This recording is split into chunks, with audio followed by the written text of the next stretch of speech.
Strong buyer control candle के साथ, तो वो एक पॉजिटिव साइन हमें जनरेट करता है। ये तो गया एक पॉइंट, और भी पॉइंट मैं आपको दिखाना चाहूंगा। देखिए जब ये इस रेजिस्टेंस एरिया को क्रॉस करके जो हाई बनाया, तो वहां से मैं एक ट्रेंड लाइन खींचना चाहूंगा। तो अब देखिएगा सेकेंड टाइम जब उस एरिया में आया, उसी एरिया में एक शूटिंग स्टार कैंडल पैटर्न बनाया, जो कि एक बेयरिशनेस को इंडिकेट करता है। मतलब यहाँ पे बहुत ज्यादा सेलिंग प्रेशर आ रहा है, इस चीज को इंडिकेट कर रहा है। और क्यों आ रहा है? क्योंकि प्रीवियस एरिया में सेलर पहले एक्टिव हुआ था, तो उसी एरिया को देख के फिर से सेलर यहाँ पे एक्टिव हो रहा था। तो ये एरिया एक स्ट्रॉन्ग रेजिस्टेंस एरिया बन गया। लेकिन फिलहाल का जो कैंडल है वो उसी एरिया में आके क्लोज हुआ और स्ट्रॉन्ग बायर कंट्रोल कैंडल के साथ क्लोज हुआ। तो चांसेस है कि ये जो बायर प्राइस का मोमेंटम को पकड़ा है, उसी मोमेंटम के साथ इसको ऊपर लेके जाना चाहेगा। ये था सेकेंड पॉइंट। अभी नेक्स्ट पॉइंट आप देखिए कि इसके ऊपर से अगर मैं इसका ट्रेंड लाइन कनेक्ट कर दूं और नीचे का जो ट्रेंड लाइन है इसको कनेक्ट कर दूं, तो आपको दिखाई देगा नीचे जो लो बन रहा है वो हायर लो बनाते हुए जा रहा है। तो अगर हायर लो बनाते हुए जा रहा है तो जो प्राइस का मोमेंटम है वो अपवर्ड मोमेंटम होता है, ये तो आपको पता ही होगा। और एक चीज देखिए कि जहां पे ये ब्रेकआउट मिल रहा है, मतलब जहां पे सिग्नल मिल रहा है, उस एरिया में बायर और सेलर का थोड़ा फाइट हुआ। मतलब बायर भी प्राइस को कंट्रोल करना चाह रहा था, सेलर भी प्राइस को कंट्रोल करना चाह रहा था। लेकिन लेटेस्ट कैंडल को देख के ऐसा लग रहा है कि इस फाइट एरिया में बायर का कंट्रोल ज्यादा है और इसमें अभी बायर इस कंट्रोल को कंटिन्यू करके ऊपर ले जा सकता है। क्यों ले जा सकता है? देखिए इस फाइट एरिया को ध्यान से देखिए। जब प्राइस ऊपर जा रहा था तो एक दो स्ट्रॉन्ग दो बुलिश कैंडल बनाया, लेकिन जब सेलर प्राइस को कंट्रोल करना शुरू किया तब देखोगे धीरे धीरे धीरे नीचे आ रहा है और जो कैंडल बन रहा है वो उतना भी सेलर का कंट्रोल में नहीं आ रहा है, क्योंकि यहाँ पे बायर प्राइस को प्रोटेक्ट कर रहा है। सेकेंड टाइम आप देखिएगा जब प्राइस ऊपर जाना शुरू किया तो ये जितना भी कैंडल बनाया उसको एक ही कैंडल में ये क्रॉस करके ऊपर जाके क्लोज कर दिया। अब देखिएगा फिर देखिएगा एक दो तीन कैंडल में नीचे आया और एक दो कैंडल में उसको पूरा कर दिया, फिर दो नीचे आया और एक ही कैंडल में इसका हाई के ऊपर जाके क्लोज कर दिया। मतलब ये जो फाइट चल रहा है इसको देख के हमें इजीली पता चल रहा है कि जो प्राइस एक्शन के ऊपर कंट्रोल है वो वायर का ज्यादा दिखाई दे रहा है। तो ये था हमारा पॉइंट यहाँ पे। और इस जगह पे आप देखिएगा ये एक पोल जैसा पैटर्न बनाया, मतलब जब ये ऊपर गया तो एक पोल जैसा पैटर्न बनाया और अभी फिलहाल यहाँ पे रेजिस्टेंस लेने के बाद प्राइस थोड़ा स्लो डाउन हुआ। स्लो डाउन हुआ मतलब क्या है? स्लो डाउन हुआ मतलब प्राइस के ऊपर सेलर अपना कंट्रोल करना शुरू किया, लेकिन उतना भी कंट्रोल नहीं कर पाया कि ये नीचे आ जाए। कंट्रोल ना कर पाने का कारण आप ढूंढिए। इसका कारण यही है कि यहाँ पे जो बायर प्राइस को बाय किया होगा वो अभी भी एक प्राइस को प्रोटेक्ट कर रहा है, मतलब यहाँ पे बाइंग प्रेशर को क्रिएट कर रहा है, इसीलिए तो प्राइस यहाँ पे रुक रहा है।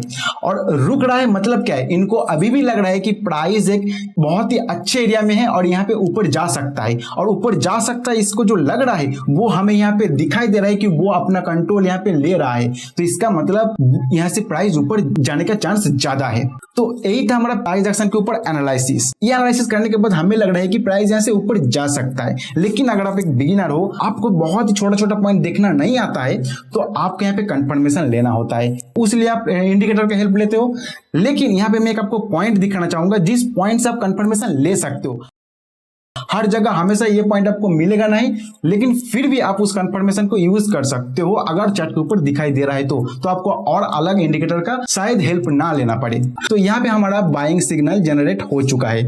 इस जगह पे आपको क्या देखना है? आपको लेटेस्ट 3 कैंडल देखना है और उस लेटेस्ट 3 कैंडल का लो को देखना है। तो यहाँ पे आप देखोगे ये यहाँ पे लो बनाया, फिर इस जगह पे लो बनाया, यहाँ पे लो बनाया और सेकेंड कैंडल का जो लो है वो उस लो से नीचे है। मतलब प्राइस के ऊपर जो कंट्रोल है वो सेलर इस दौरान करना चाह रहा था।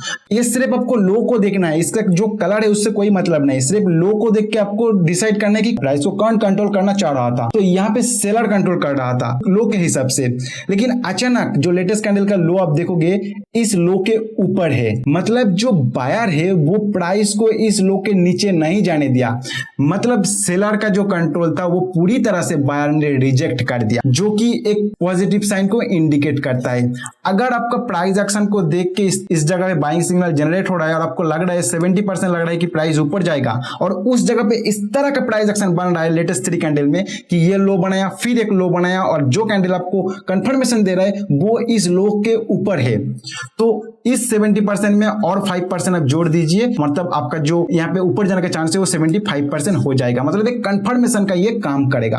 तो यहाँ पे आप नेक्स्ट डे, मतलब आज तो मंगलवार है, तो कल यहाँ पे बुधवार बाय किया जा सकता है। तो आप अपना एनालिसिस कीजिए, फिर जाके देखना है आपको यहाँ पे बाइंग सेलिंग डिसीजन लेना है या नहीं लेना है। अगर आप बाय करते हो यहाँ पे, तो आपका जो स्टॉप लॉस होगा ये लो के नीचे आपका स्टॉप लॉस रखना होगा। और टारगेट के लिए आपको प्रीवियस प्राइस एक्शन को देख के टारगेट फिक्स करना होता है। किस तरह करना होता है वो मैं प्रीवियस वीडियो में बहुत ही अच्छी तरह से बताया है, वो भी मेंबर्स के लिए मैंने वीडियो बनाया, वहां पे अच्छी तरह से बताया है। आगे मैं कोई वीडियो बनाऊंगा जो सबके लिए अवेलेबल होगा, उसमें भी मैं इसको मेंशन करूंगा। और कब एग्जिट करना है वो आता है ट्रेड मैनेजमेंट। आप किस तरह इस ट्रेड को मैनेज करते हो उस हिसाब से आपको एग्जिट प्लान करना होगा। ट्रेड मैनेजमेंट किस तरह करना होता है वो भी बड़ा टॉपिक है, वो भी मैं किसी वीडियो में आपके साथ बहुत ही अच्छी तरह से शेयर करूंगा। लेकिन फिलहाल के लिए अगर आपको टारगेट सेट करना है तो प्रीवियस प्राइस एक्शन को देखिए, कहां पे फाइट आइडिया है वहां पे देखिए, उस जगह पे अपना टारगेट फिक्स कर सकते हो।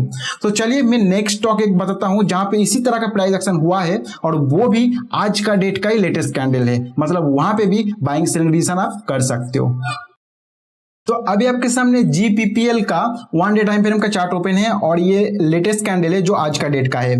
तो इसमें भी प्राइस एक्शन को स्टडी करके लग रहा है कि प्राइस ऊपर जा सकता है। तो इसका पीछे जो एनालिसिस है वो मैं आपको यहाँ पे थोड़ा सा बता देता हूँ। देखिए, जब प्राइस इस जगह पे ऊपर आया था तो इस एरिया में ये रेजिस्टेंस फेस किया था। इसी एरिया में, इस एरिया में रेजिस्टेंस फेस करके ये नीचे गया था। लेकिन जब ये रेजिस्टेंस फेस कर रहा था, क्लोजिंग बेसिस से जो प्राइस है उसको आप आइडेंटिफाई करने की कोशिश कीजिए। यहाँ पे देखिए, इसका जो हाईएस्ट क्लोज है प्राइस का, तो कैंडल देखिए, इस कैंडल का इस जगह पे ये क्लोज कर गया। इसके ऊपर ये क्लोज नहीं किया, जो भी क्लोज किया इसके नीचे, इसका ऊपर शैडो गया होगा लेकिन क्लोज नहीं किया।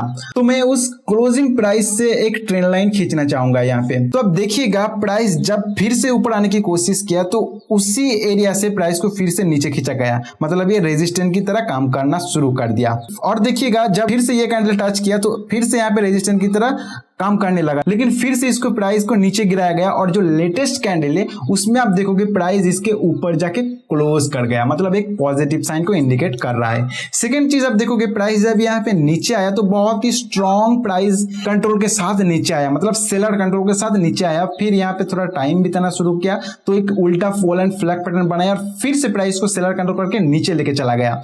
फिर ऊपर आया, बायर कंट्रोल करके फिर नीचे गया, मतलब सेलर फिर से कंट्रोल किया। लेकिन यहां से बायर एक्टिव होता है और प्राइस को बहुत ही सुपर फास्ट स्पीड में प्राइस को ऊपर लेके गया। और यहाँ पे जो बायर और सेलर का जो फाइट एरिया था, आप देखोगे उसके ऊपर जाके ये क्लोज कर गया, प्राइस इसके ऊपर आ गया। तो मतलब इस फाइट एरिया में सेलर जो प्राइस को कंट्रोल करके नीचे लेके गया था, उस कंट्रोल को बायर यहाँ पे आके पूरी तरह रिजेक्ट कर दिया। मतलब इस एरिया में विन हो गया बायर। अभी ये जो एरिया है ये बायर का है, क्योंकि इसके ऊपर आप देखोगे प्राइस को सस्टेन करना शुरू कर दिया बायर ने। मतलब इस एरिया को अभी वो प्रोटेक्ट कर रहा है।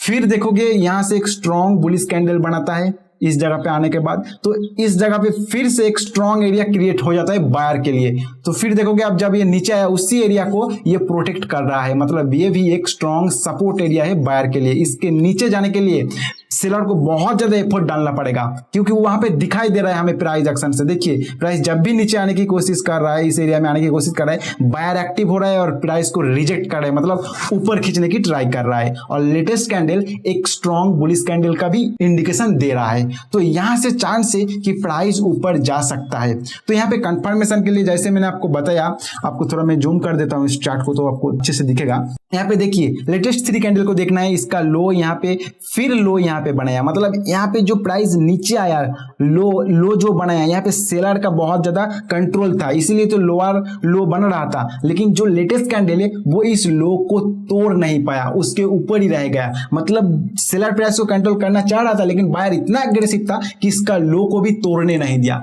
मतलब बायर यहाँ पे बहुत ही स्ट्रॉन्ग है। इस 3 कैंडल का कंपैरिजन आप करोगे तो यहाँ पे जो सेलर कंट्रोल करना शुरू किया वो एक ही कैंडल में बायर उससे ज्यादा स्ट्रॉन्ग हो गया। यहाँ पे उस चीज का इंडिकेशन दे रहा है। तो अगर आपको लग रहा है कि प्राइस यहाँ पे 70% चांस है कि ऊपर जा सकता है, तो इससे और 5% आप जोड़ लीजिए, जो कि कंफर्मेशन का काम करेगा। तो यहाँ पे चांस 75% ऊपर जा सकता है। देखिए, ये कोई रिकमेंडेशन नहीं है कि आप इस शेयर को बाय कीजिए, ऐसा 100% श्योर नहीं है कि यहाँ पे जा सकता है। मैं सिर्फ एनालिसिस करके आपको दिखाया। अगर आपको यहाँ पे बाय सेल डिसीजन लेना है तो आप खुद का एनालिसिस कीजिए। और जो चीज मैं आपको यहाँ पे बताना चाह रहा हूं कि ये जो 3 कैंडल देखना है कंफर्मेशन के लिए, इस चीज को आप अच्छी तरह से सीखिए। अगर कहीं पे भी आपको बाइंग सिग्नल मिल रहा है तो उस जगह पर अगर ऐसा प्राइस एक्शन बन रहा है तो वहां पे आपका कंफर्मेशन का ये काम करेगा। तो यहाँ पे अगर आप बाय करते हो तो आपका स्टॉप लॉस इस एरिया में होगा। तो ये तो गया बाइंग साइड के लिए। सेलिंग साइड के लिए भी आप ऐसा कर सकते हो। उसमें किस तरह देखना है, देखिए अगर आपको किसी प्राइस एरिया में, मतलब मान लेते हैं कि इस तरह प्राइस एक्शन बनाया और आपको इस जगह पे आके एक सेलिंग सिग्नल मिल रहा है, तो आपको लेटेस्ट 3 कैंडल देखना है। तो उस लेटेस्ट 3 कैंडल का जो हाई होगा वो इस तरह होना होगा, जैसे ये एक हाई बनाया, फिर एक हायर हाई बनाया और लेटेस्ट कैंडल का जो हाई है ये